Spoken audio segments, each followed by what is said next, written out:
real estate agents. Welcome to the Weekly Closer. I'm your host, Jeff Underwood, along with my co-host and business partner, Joey Sampaga, the man with the method.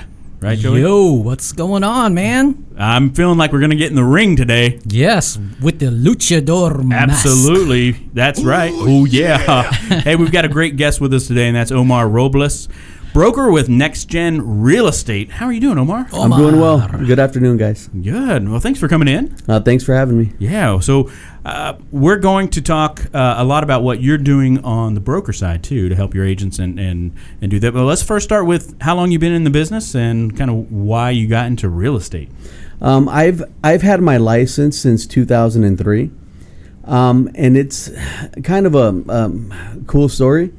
You know, I was in the Army for 4 years, so I was in the 101st Airborne. Well, thank you, sir. Yes. No problem. And I was in the Army for 4 years, okay. And I hadn't come home in about 2 years. I was saving up my leave time to get out early. And when you get out a little bit early, you know, you have a few extra days of leave, so you get a little more money and whatnot. So I get out of the Army, got home. The next day that I was home, I called one of my aunts just to let her know that I was home, and she had started doing real estate.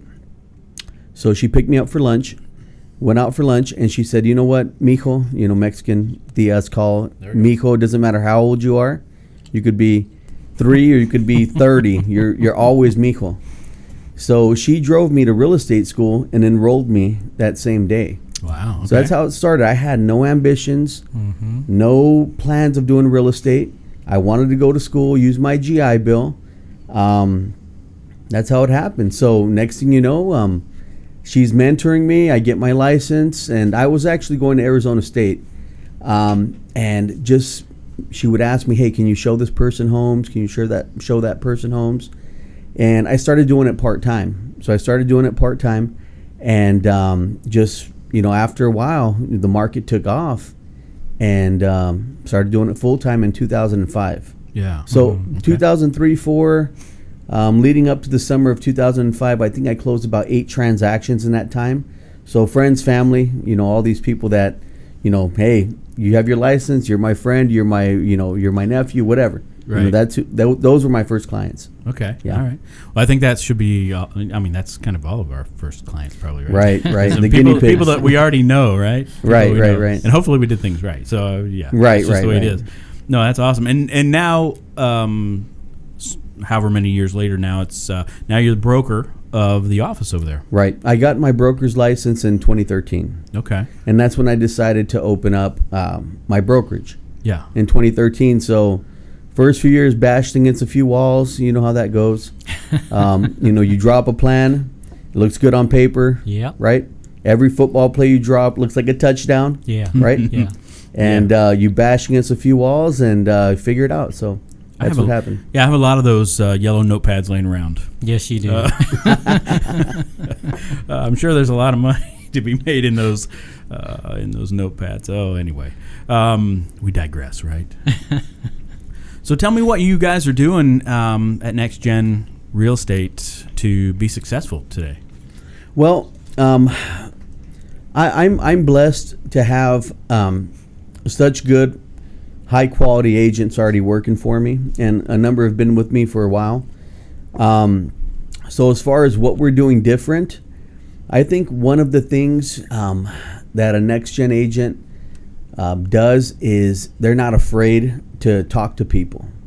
They're not afraid to put themselves out there and go after business. A lot of agents, I think, one of the things they fear is rejection. Oh, yeah. Right? And one of the things is I'm fortunate right now that we've attracted those types of agents who aren't afraid to talk to people, who aren't afraid to put their name out there, who aren't afraid to get rejected because it's a numbers game. That's right. A fearless mindset. Exactly. A fearless mindset for the most part, because I think all of us at some point maybe don't feel 100% every day. I mean, it's kind of hard and to feel your best. I mean, we never know when we feel our best, but as far as taking care of business, That's what a next gen agent does. All right, Yeah. all right. What would you say the like the makeup of your guys' business as far as listings and buyers? Is it a pretty good mix, or you guys seem to concentrate on one over the other? Or It's a pretty good mix. Like, and I guess right. based on different agents, though. Probably, exactly. Right? So- You have agents that only want to do listings. You have agents that only want to do buyers. So it's a good mix. So as far as like percentage wise, I would say it's probably 50-50. Okay, Yeah. all right. Any niches that the office or any agents in your office are kind of focused on that you think is kind of a cool niche or a cool way to get business? That's a good question because my group is so diverse. We have almost 60 agents right now, so we've grown quite a bit. Okay, yeah. Good So, the majority of my agents are bilingual, fluent Spanish, English. I'm fluent in Spanish as well. Okay. I do have other ethnicities as well, so it's just a great mix of people. We're very diverse over there. So as far as a niche, I think that's the beauty of it is we're kind of in a little bit of everything. I have some agents that are really good getting social media leads. Okay. I have other agents that are good doing events, getting those leads. I have another agent who is on the phone, and he is just fearless. This guy will make 1,000 calls. This guy will knock on 1,000 doors. It just doesn't faze him. Wow. Whether he gets a favorable response or a door slammed in his face, to him, It's next. Hey, next. Exactly. So as far as a niche, residential for the most part, I do have one agent in the company that does commercial real estate. So he does hospitality. He's been in the restaurant business for a long time as well. So that's his niche. Yeah, okay. All So, right. yeah. You mentioned an event before we started. Right. Because I know you just talked about how events and kind of community stuff and all that. That sounded like a fun event. Right. You want to share a little bit about No, well, that? just a number of years ago, we sponsored at the Fiestas Patrias, which is Mexican Independence Day celebration. We sponsored a group of luchadores, the wrestlers. Yeah. So it was a lot of fun watching those guys perform. They were really into it, and the crowd was really into it as well. All right. Well, Luchadors inspired our logo a little bit. Yes. here, Well, right? I was So- told we were going to wrestle. Yeah. I was told, hey, Well, we got foam I on saw the walls. mask and hey, Yeah, I got extra this- masks too. I do. I have some for sure. We can put on the mask in a little bit for sure. But no, I thought that's an amazing. So you guys do some community type stuff. We do quite a bit, and every drop in the bucket counts. That's what I tell my agents. Like, don't worry about the amount that you can give, because just worry about you participating and being part of it. So, for example, we had a turkey bowl this Thanksgiving. Yeah. So we put together a 4-team flag football tournament, and it was a clothing drive to benefit a local underserved elementary school in Central Phoenix, and we raised a ton of stuff. Brenda from Security Title, she was Yeah. part of it. Okay. So was NARUP, National Association of Hispanic Real Estate Professionals. I'm actually the education director for the Greater Phoenix chapter Oh. as well, so we're involved in that. So we were able to bring 4 other companies. So Ruben Luna, he had a team. Adrian Luna had a team. Edgar Saucedo had a team as well. And we played a 4-team tournament. We had a trophy. We had officials out there. Wow. The fields were lined. Huh. And Official. well, yeah, right. And I mean, I don't mean to brag, but we did win the trophy. So Did ya? Oh, wow. Ah, wow. Was it a golden turkey or something? it was a golden football. Oh, okay. But at the end of the day, it was a great event. We had a great Yeah. turnout. A ton of just quality items donated to the children. That's Yeah. awesome. And we did one last year as well, but it was more of a ragtag style, like just show up and play and bring some stuff. Yeah. So this year was a little more coordinated. More organized. Right, and I'm a member of a couple of other different associations where we, raise money for scholarships, for college scholarships. So again, every drop in the bucket counts. So All right. Yeah, Yeah. that's awesome. a lot of community stuff. So we've fed, the homeless before. Just any little activity that we can do that will help the community, we're all about that as well. Yeah. Liven up the football game and have the Luchadors come up with their own Yes. Right. their own Well, team and bring them on. It's funny because, this is all for a good cause, right? Yeah. But I mean, when we're out there playing, right? It gets competitive, man. I'm sure It's does. out There for were blood. there were guys out there, Tackling. I didn't want to lose. I bet. Nobody out there wanted to lose, and when things started getting heated up, because temper started flaring. Wow. And people would start yelling for the kids, for the kids, Yeah. for the kids. And but it was good. It was amazing though. All right. Yeah, Yeah. we're all a little competitive, so Absolutely. Yeah. Joey and I talk a lot at some of our classes too about really getting involved with your community. Find something that you truly enjoy being part of yourself, Right. and get involved. And not necessarily because you want to grow your real estate business, but because you want to give back. Right. And eventually, people will know what you do, and that just helps you.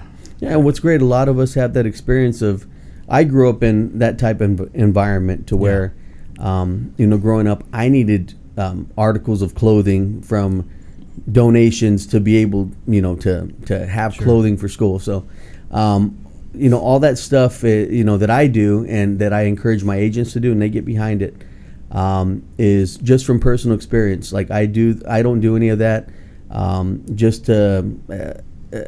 Like for show. You don't do it for show. show. Just we love doing it. So, Yeah, yeah. absolutely. Well, before we get in the ring, how about if you had an agent come up to you that was either brand new to the business or maybe they just their business has slowed a bit, what would you advise them to do today, like to just get going? Well, it's all about peaks and valleys, and we're in a business where we have so many wonderful technology tools, Yeah. Yeah. right? There's so many tools out there, and I think what happens is a real estate agent sometimes can become overwhelmed because you still have to learn how to use it. You go to a presentation, they blow your mind, like, oh my God, that's so awesome. But guess what? Now you got to spend a bunch of hours learning how to use that thing because it's just not, a lot of times it can be pretty convenient to have it, but you got to learn how to use it. So my advice, what I tell my agents is hand out your business cards. That's the best thing you can do. You get, 1,000 of them printed for under $50, hand them out. Yeah. Hand out business cards, talk to people, your friends and family, your, that immediate circle, because we all have a circle that they will do business with us. Yeah. So that's what I tell my agents, hand out your business cards because there's a lot of technology out there. There really is. But I think sometimes that distracts us from actually dealing with people because we think we can hide behind an app. We think we can hide true. behind software, which it's all great. Yeah. But if you don't have that other component, hey. Face to face, belly to belly, Right. mask right. to mask. Mask to Yeah, mask. There you we go. All right. No, Stretchy that's awesome. pants to stretchy pants. There right? you go. Jeff got some of those. I only wear them So- in my room. So that's what I don't know. I heard stories about the hallways here. Huh? No. Hey, was I here for that? No, I wasn't here for that. That was Halloween. So Halloween, just so you Right. know, I was Nacho Libre. I showed up at my wife's work in Nacho. The Nacho attire. everything, the cape, the mask, all that. Yeah, it was fun. Yeah, I even drove with it. Nice. Yeah, it was great. It was awesome. Right. All right, so you ready to get in the ring? Yeah, let's do All it. right, Yeah, let's do here it. we go. What's the best advice that anyone's ever given you? Best advice, is this supposed to be quick, like fast? Yeah, you can. Best advice anyone has ever given me. I think, just throughout the years, we received so much good advice, and I'm just trying to think of something that really, sticks out. There's just a lot of things, but I'm going to have to say best advice anyone has ever given to me. Trying to think, man. That's a tough one. It's not that it's a tough one. It's just Under I've the been gun. so much advice, that I've gotten over the years. So just trying to think as far as back to my Army days, I would say one of the best things anyone has ever told me, my best advice is probably from my platoon sergeant. His name is Joel Carpenter, and one of the things that he would always tell us is you gotta fight. You gotta fight, and it's, you would follow him anywhere because he lived it. So, no matter what the deal is, you have to keep moving forward. Something good happens, keep moving forward. Something bad happens, you got to keep moving forward. And that's what he would tell us. You got to keep fighting. You got to keep moving forward. Stuff in life happens. Yeah. And you got to keep moving forward. Yeah. So absolutely. Yeah. Yeah. So if a bad thing happens, right, get up and move forward. But if a good thing happens, don't sit back and because you never relax. that setback could be a valuable lesson. Yeah. I have an agent, and I'm not going to say her name, but she has this great story, and it's one of the things I tell them. Just you got to keep moving forward. If bad things happen, something good might come out of it. Yeah. So, for example, she had an appraisal that came in $25,000 under. Ouch. But her sellers were under contract for another house, right? So obviously that didn't work out. Mm-hmm. So what happens is, had she closed on time, it would have been great at that moment. Mm-hmm. But because of that appraisal coming back lower, what happens is her sign is out in front of the house for another month or so, right? Yeah. So what happens is, a woman who lives across the street is usually out of town. So it's the summertime, so people just leave. It's too hot, right? So she comes back into town and sees my agent's listing sign out there. Calls her up. So guess what? Got So another listing. yes, she got about 6 deals out. She listed that lady's house, that lady's daughter's house, and also helped them both buy houses. Wow. Right? Because of that appraisal coming in lower, she wanted to die. But again, you just got to keep fighting. You got to keep moving forward. No, that's great. That's great. How about a favorite mobile app? Do you have one? Favorite mobile app? This is going to sound a little corny, but I'm going to say the Flex MLS mobile app. No, Nothing that's a wrong good with one. that. That's a That's real a good good one. one. It's a really good app. I don't know how many agents out there actually use it. I have it on my phone. It's a great app. It really is, because you can text clients' properties. Yeah. And dealing with the Latino community, and I'm not afraid to say this, a lot of times they don't want to give you an email address. So then you can everybody has a smartphone, so you can text, the property. They'd rather give you a text. A phone number. Right, Yeah. right. All right. How about a book recommendation? Book recommendation. I would say, I've just read a few of them there. A good book recommendation. Honestly, it's one I just read. It's Edison. It's about Thomas Edison. Okay. Just talks about all his challenges growing up. He's one of the most renowned inventors probably ever. Yeah. Yeah. And him growing up, they thought he was special needs. They no longer would teach him at school. They sent him home with the letters, stating that hey, he's not smart enough to attend this school, and just all the failure that he had throughout his life. Even though he has so many patents, but he had so many failures as well. His story is just amazing. Yeah. It's a great story of moving forward, right? Right, right. Continually. How about a productivity tool or software that you use? Productivity tool, software tool that I use. I use Follow Up Boss. Follow Up Boss has been great as far as keeping track of because I still do have a database myself. So Follow Up Boss. Follow up. Yeah. All right. And the last question from the Luchador Mask. Go ahead. Okay, Draw it from let's there. see. This is beautiful. What is that, velvet? All right, let's see here. What is your favorite color? No, that can't be right. Orange. Orange. Orange. Orange. My company color. All right. Did you put an No. extra? No, I'm just teasing. Go ahead. What is your favorite superhero and why? Ooh. Batman. Batman. I'm Batman. Batman. The reason he's my favorite superhero is he doesn't have any superpowers, but he killed Superman. Is that crazy? That's crazy. He did. So that's my favorite like hands down. I'm curious to know how many people would agree with me as well. Yeah. Even though he has no superpowers, he's considered a superhero. That's right. But he's got a lot of money. He so did I say in guess, Justice League what his Right. superpower Oh, yeah, was. that's right. That he was rich. right. That's a superpower, being a rich playboy. So, That's funny. but yeah, that's my All right. favorite superhero, All hands right. down. That's awesome. Hey, if any, so agents that are listening or watching, if they want to reach out to you directly, Omar, how would they do that? They can call me 602-326-9496. 602-326-9496.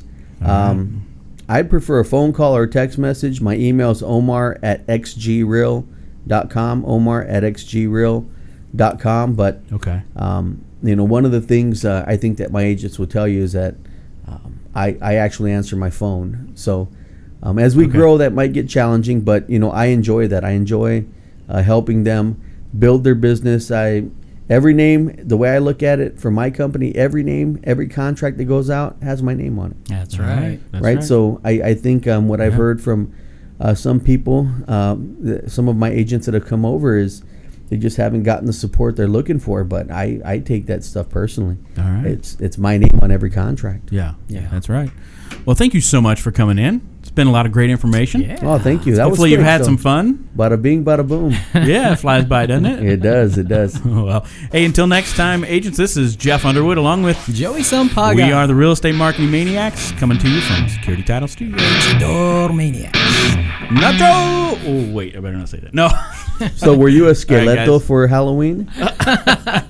Was Joey a skeleto? He's always I guess Esqueleto. I was. Yeah, I am kind of skinny, so. The Weekly Closer podcast is sponsored by Jake Krabby, NMLS number 877141 at Academy Mortgage. Are you looking to buy or refinance a home? Jake Krabby is your mortgage professional. Contact Jake at 480-442-9291. Jake Krabby is a loan officer at Academy Mortgage, NMLS number 877141. State license for Arizona number 0920357, AZBK number 0904081, and New Mexico number 877141. Academy Mortgage Corporation, NMLS 3113, and New Mexico 01451. Call 480-442-9291. Address 15333 North Pima Road, Suite 205, Scottsdale, Arizona 85260. Academy Mortgage is an equal housing lender.